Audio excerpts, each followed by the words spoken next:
देखो बेटो, अब हम लोग देख लेते हैं कि electrolysis of NaCl using mercury as cathode.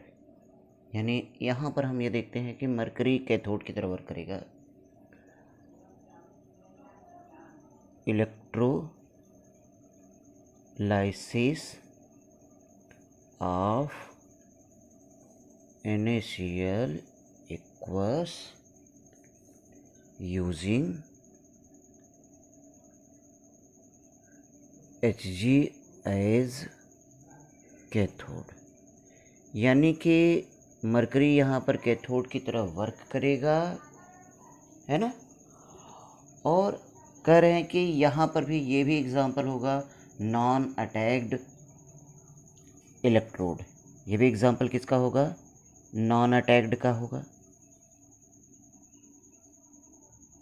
और ये NaCl का जो इलेक्ट्रोलाइसिस है, ये हम लोग एक सेल में पढ़ते हैं, जो सेल था जिसका नाम है कास्टनर केलिनर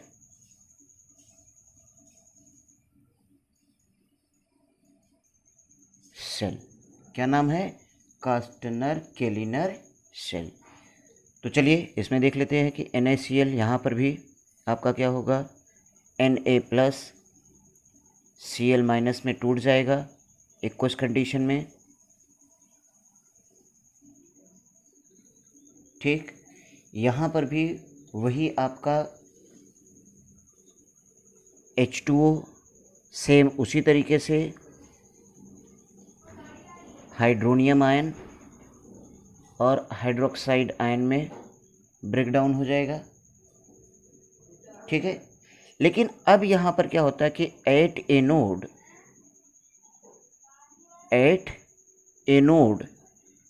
पर आपका क्या होगा कि क्लोराइड आयन जाएगा, और ये क्लोराइड आयन क्या होगा? इलेक्ट्रॉन को लॉस करके क्लोरीन गैस को फॉर्म कर देगा। लेकिन कैथोड पर ये देखिए कि कैथोड पर आपका हाइड्रोनियम आयन के बजाय एट कैथोड पर आप ये देखोगे कि वहाँ पर हाइड्रोनियम आयन नहीं जाएगा, वहाँ पर पहले कौन जाएगा? Sodium ion. ये इलेक्ट्रॉन को गेन करेगा, सोडियम एटम बनाएगा, फिर ये सोडियम एटम आपका क्या होगा? मरकरी से रिएक्ट कर जाएगा। किससे रिएक्ट कर जाएगा? मरकरी से रिएक्ट कर जाएगा, और ये फॉर्म कर देगा सोडियम अमलगम। क्या फॉर्म कर देगा? Sodium amalgam. आप जानते हो कि जो भी एलॉयज मरकरी के थ्रू बनता है, उस एलॉय को आप अमलगम कहते हैं। ये अमलगम बन जाएगा। देन उसके बाद ये अमलगम जो होता है, ये अमलगम वाटर से रिएक्ट कर लेगा। वाटर से रिएक्ट करके क्या फॉर्म कर लेगा? ये सोडियम हाइड्रोक्साइड, मरकरी, और यहाँ से हाइड्रोजन गैस। तो देखिए यहाँ पर भी अगर आपसे कहता है कौन सी गैस कैथोड पर बना, तो आप हाइड्रोजन गैस को, लेकिन कौन सा आयन अगर पूछ दिया तो वो आपका कौन जाएगा? सोडियम आयन जाएगा। ये ध्यान दीजिए, मरकरी लगा देने पर, मरकरी को कैथोड की तरह जब बना देते हैं आप, तो वहाँ पर हाइड्रोनियम आयन नहीं जाता है, वहाँ पर कौन जाता है? वहाँ पर सोडियम आयन जाता है। ये ध्यान दीजिएगा, ठीक है। नाउ नेक्स्ट केस हम लोग देख लेते हैं, electrolysis of sodium nitrate equals और सोडियम सल्फेट इक्वस, ठीक है, using platinum electrode. Platinum electrode जहाँ पर वर्क करेगा, क्लियर? क्या वर्क करेगा? Platinum electrode. तो चलिए इसमें हम ये देखते हैं, पहले ये NaNO3 है, ये आपका आयोनाइज हो जाएगा Na+ NO3- में, ठीक है। और यहाँ पर वाटर एक्वस कंडीशन में, तो वाटर आपका क्या होगा? उसी तरीके से जहाँ पर भी वाटर का केस आएगा वहाँ पर पार्शियली आयोनाइजेशन ऐसे आप दिखाओगे, हाइड्रोनियम आयन और हाइड्रोक्साइड आयन को। क्लियर? हाइड्रोनियम आयन और हाइड्रोक्साइड। अब एट एनोड आपका क्या होगा, NO3 माइनस नहीं जाएगा, क्या जाएगा, OH माइनस जाएगा, OH माइनस जाएगा। ये OH माइनस आपका वाटर और ऑक्सीजन में ये ब्रेकडाउन हो जाएगा हाइड्रोक्साइड। वहाँ पर क्लोराइड आयन जा रहा था, अभी देखिए यहाँ पर हाइड्रोक्साइड आयन, ठीक है, इसकी रिएक्टिविटी नाइट्रेट से ज़्यादा होती है। तो अब ये देखिए एट कैथोड पर कौन जाएगा, कैथोड पर आप यहाँ पर देखोगे कैथोड पर चला जाएगा हाइड्रोनियम आयन, और ये हाइड्रोनियम आयन क्या करेगा, इलेक्ट्रॉन को उसी को गेन कर लेगा और फॉर्म कर लेगा वाटर और यहाँ से हाइड्रोजन गैस। तो देखिए प्लेटिनम इलेक्ट्रोड आपने लगाया, प्लेटिनम इलेक्ट्रोड लगाने पर सोडियम नाइट्रेट का अगर आपने एक्वा सॉल्यूशन का इलेक्ट्रोलाइसिस किया तो एनोड पर ऑक्सीजन गैस, कैथोड पर हाइड्रोजन गैस फाइंड आउट होगा, और सॉल्यूशन में एज इट इज सॉल्यूशन में आपका Na+NO3- ये आपका वही रहेगा एक्वस कंडीशन में। क्लियर? यानी यहाँ पर आप ये देख रहे हैं कि NaNO3 के किसी भी आयन, सोडियम नाइट्रेट के कोई भी आयन्स किसी इलेक्ट्रोड पर जाकर डिपॉजिट नहीं हो रहा है। सेम इसी तरीके से सोडियम सल्फेट का भी करोगे तो सोडियम आयन और सल्फेट आयन आपका किसी भी इलेक्ट्रोड पर नहीं जाएगा। ठीक है, अब नाउ नेक्स्ट हम लोग देख लेते हैं कि इलेक्ट्रोलाइसिस ऑफ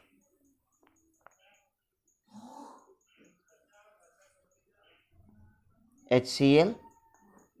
अगर हम यूजिंग प्लेटिनम इलेक्ट्रोड, यहाँ पर भी हमने प्लेटिनम इलेक्ट्रोड ले लिया, ठीक है। अब ये देखिए कि HCl एक एसिड है, वाटर के कांटेक्ट में आते ही ये क्या फॉर्म करेगा, हाइड्रोनियम आयन फॉर्म करेगा, और क्या फॉर्म करेगा, क्लोराइड आयन फॉर्म करेगा। यही तो है। तो देखिए यहाँ पर भी क्या होगा, वाटर आपका ऐसे ही आयोनाइज करेगा हाइड्रोनियम आयन और हाइड्रोक्साइड आयन में। अब यहाँ पर क्या होगा कि एट एनोड आपका क्या जाएगा, क्लोराइड आयन जाएगा, क्योंकि आप जानते हैं क्लोराइड और हाइड्रोक्साइड अगर होता है तो वहाँ क्लोराइड आयन जाता है, क्लोराइड आयन, ठीक है, क्लोरीन गैस में, और ये इलेक्ट्रॉन आपका रिमूव कर दिया। एट कैथोड पर क्या होगा,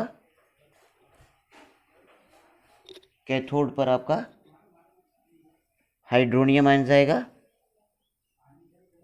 इलेक्ट्रॉन को गेन करेगा, वाटर फॉर्म होगा, और यह आपका हाइड्रोजन गैस यहाँ से। यानी आप ये कहोगे कि HCl का अगर एक्वा सॉल्यूशन में इलेक्ट्रोलाइसिस करेंगे तो एनोड पर क्लोरीन गैस और कैथोड पर हाइड्रोजन गैस लिबरेट होगा। क्लियर? फिर एक और हम देख लेते हैं इलेक्ट्रोलाइसिस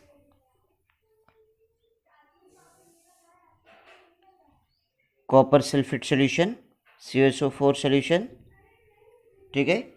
यूजिंग यहाँ पर भी हमने क्या किया, यूजिंग प्लेटिनम इलेक्ट्रोड। तो अब इसमें आप ये देखिए यूजिंग प्लेटिनम इलेक्ट्रोड में ये कॉपर सल्फेट है, ये आपका आयोनाइज होगा क्यूप्रिक आयन सल्फेट आयन में,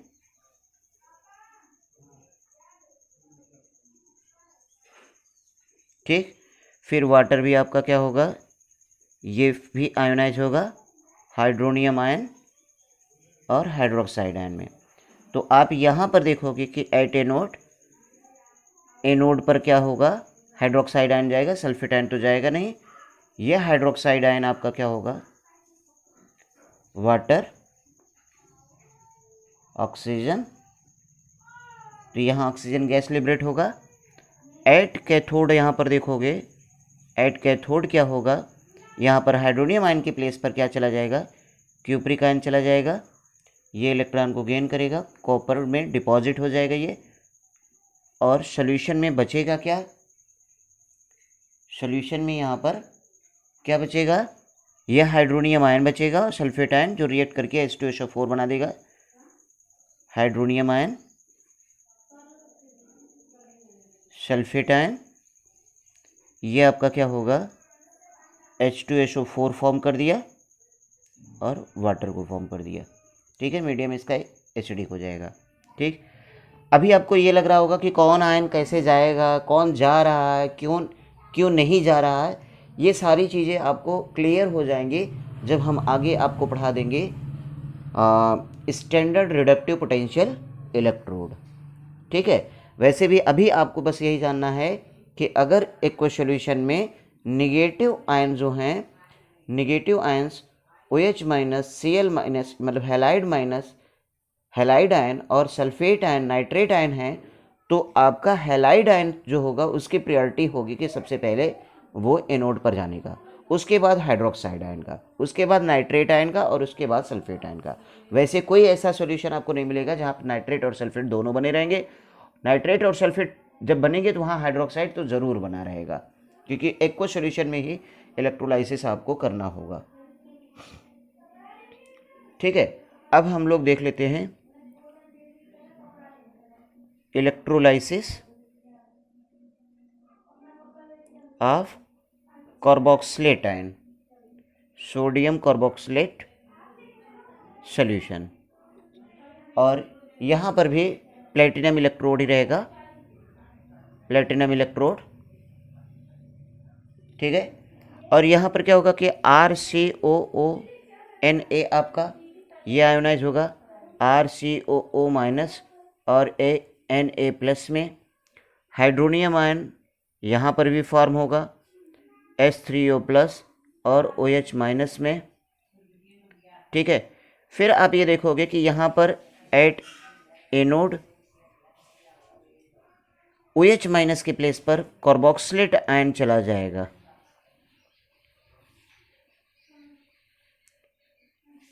फ्री रेडिकल फॉर्म होगा और ये बहुत अनस्टेबल होता है। अनस्टेबल होने के कारण ये आपका RCOO फ्री रेडिकल ये ब्रेक डाउन हो जाता है RR और कार्बन डाइऑक्साइड गैस, यानी एनोड पर यहाँ पर दो गैस फॉर्म होगा, एक एल्केन होगा और एक कार्बन डाइऑक्साइड। फिर एट कैथोड पर क्या होगा, हाइड्रोनियम आयन ये जाएगा, ये वाटर फॉर्म करेगा और यहाँ से क्या हो जाएगा, हाइड्रोजन गैस बाहर हो जाएगा, दो इलेक्ट्रॉन को ये एक्सेप्ट कर लेगा। ठीक है, तो कार्बोक्सिलेट आयन का भी आपको मैंने बता दिया कि कार्बोक्सिलेट आयन जो है वो इलेक्ट्रोलाइज्ड होकर के इलेक्ट्रोलाइसिस करके वो क्या फॉर्म कर लेगा। ठीक है, ये बात समझ में आई? तो ये these are the many electrolysis, many types of electrolysis in which non attacked electrode use हो रहे हैं। ठीक है, नॉन अटैक्ड इलेक्ट्रोड। चलिए अब हम एक एग्जांपल देख लेते हैं जहां पर हम अटैक्ड इलेक्ट्रोड का यूज़ करेंगे। किसका यूज़ करेंगे, अटैक्ड इलेक्ट्रोड का। अटैक्ड इलेक्ट्रोड्स, इसको हम नॉन इनर्ट इलेक्ट्रोड्स भी बोलते हैं। यहाँ पर क्या होगा, electrolysis of a salt in presence of its metal electrode, यानी कि एक साल्ट का आपको इलेक्ट्रोलाइसिस करना है, किसके प्रेजेंस में करना है, वो आप ये कह सकते हो कि वो अपने ही मेटल के, जैसे एग्जांपल आप कह सकते हो electrolysis of copper sulphate using copper electrode,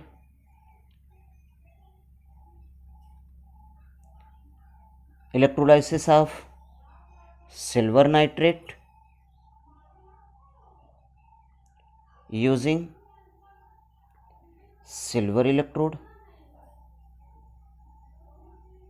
यानी जिस साल्ट को लें, जिस मेटल के साल्ट को लें, उसी मेटल के इलेक्ट्रोड के प्रेजेंस में उसको हम इलेक्ट्रोलाइज कर लें। पहले को अगर हम देख लेते हैं, ये CuSO4 हमारा, ये आपका Cu di positive, SO4 di negative, ये वाटर आपका ऐसे ही हाइड्रोनियम आयन, हाइड्रोक्साइड आयन, ठीक। अब एट कैथोड, कैथोड पर कौन जाएगा? तो मैंने आपको बताया कि कैथोड पर अगर हाइड्रोनियम आयन कॉपर आयन रहता है तो कॉपर की reactivity, copper, mercury, silver, gold, platinum, ये सब रिएक्टिव कम होते हैं वाटर और H+ से। तो जब ये बनते हैं तो यही जाते हैं, ये 2 इलेक्ट्रॉन को एक्सेप्ट करेगा, कॉपर डिपॉजिट हो जाएगा किस पर? कैथोड पर, एट एनोड। एनोड पर यहाँ पर क्या होगा? रिएक्शन जो होगा एनोड पर, यहाँ पर पॉसिबिलिटीज़ होगी 3 टाइप्स ऑफ रिएक्शन के लिए। Here is possibilities of 3 types of reaction. पहला रिएक्शन कि कॉपर आपका 2 इलेक्ट्रॉन और इसकी SOP वैल्यू, E0 वैल्यू जो है -0.34 एंगस्ट्रॉम वोल्ट, ठीक है। दूसरा है सल्फेट आयन आपका SO4 2 इलेक्ट्रॉन, इसका E0 वैल्यू जो है -2.0 है। तीसरा हाइड्रोक्साइड आयन, ये आपका water, oxygen gas, 2 electron loss किया, E0 वैल्यू इसकी -1.23। तो इन तीनों इलेक्ट्रोडों में, इन तीनों इलेक्ट्रोडिक रिएक्शन में सबसे मैक्सिमम जो SOP है, स्टैंडर्ड ऑक्सीडेशन पोटेंशियल वैल्यू, क्योंकि ये ऑक्सीडेशन रिएक्शन है तो जो पोटेंशियल वैल्यू होगा वो स्टैंडर्ड ऑक्सीडेशन पोटेंशियल वैल्यू, जहाँ रिडक्शन होगा वहाँ पोटेंशियल वैल्यू जो होगा वो स्टैंडर्ड रिडक्टिव पोटेंशियल वैल्यू। तो सबसे मैक्सिमम SOP किसका है? Maximum SOP be copper.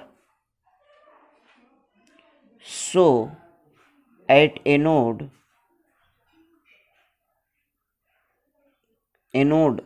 copper get ionized and loss electron। इसका मतलब क्या हुआ कि in this electrolysis